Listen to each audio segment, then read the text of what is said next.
This story is best listened to with headphones and contains stuff some may find offensive. You have been warned.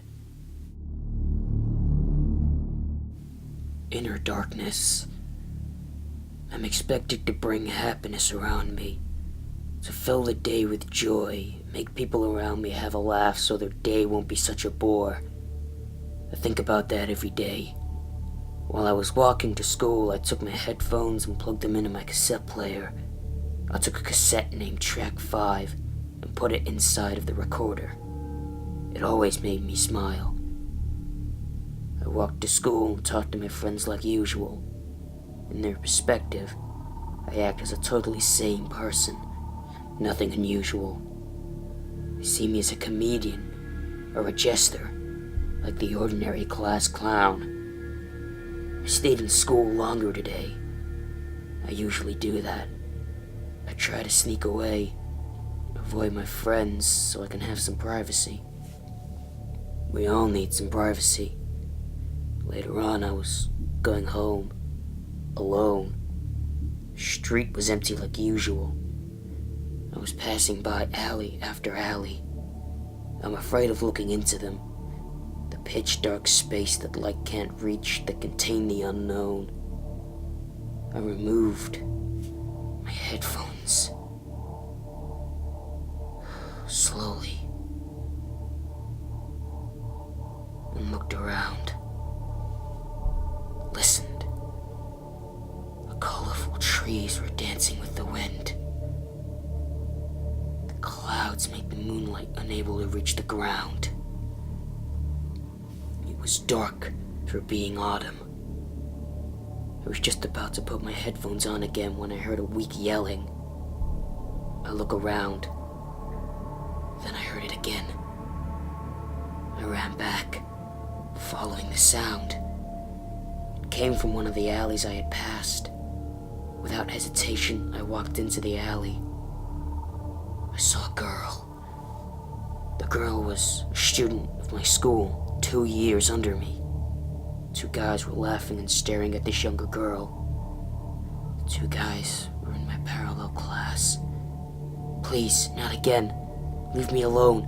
I never told anybody. The girl yelled, crying. Oh, come on now. We had such a good time last week, the taller guy said while the other one was laughing like a moron. I reached down in my pocket, picked up an old tape recorder, and I put it on one of the trash cans not far from the 2 guys. Press record. Slowly, I picked up an iron bar laying next to a pile of newspaper. I moved closer. I raised the bar and hit the taller student in the head, and after that, the shorter student in the legs.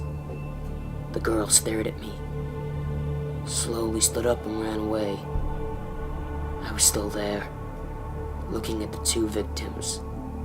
The taller one had either fainted or was already dead. His short friend was laying on the ground, moaning in pain. I raised the bar once more and crushed the head of the taller one. The other guy screamed. What was his name? I asked. He screamed for help. I hit him once more in the leg. He cried and said over and over again, "Stop, stop, stop." I took the recorder and put it just in front of his mouth. What was his name? I asked calmly. Looking down at him, he was moaning and turning in pain. Benjamin. He looked at the lifeless body of his friends. And yours? Will. That's right, the 2 brothers. At least you get to die next to each other. I took a knife from my pocket and stabbed him in his throat, beside his trachea, leaving him able to scream before he bled to death. I sat down, leaning against the wall, waiting for him to draw his last breath. Half an hour later, I took my recorder and named the tape Track 6. I took 2 large, trash bags and filled them with the lifeless remaining bodies. I put them in one of the trash cans and walked out of the alley. At the right, I saw the girl sitting on the ground, crying. I walked up to her and kneeled. She looked up, frightened. I smiled and walked away. Next day, I walked to school like usual. I switched to track 6 and smiled.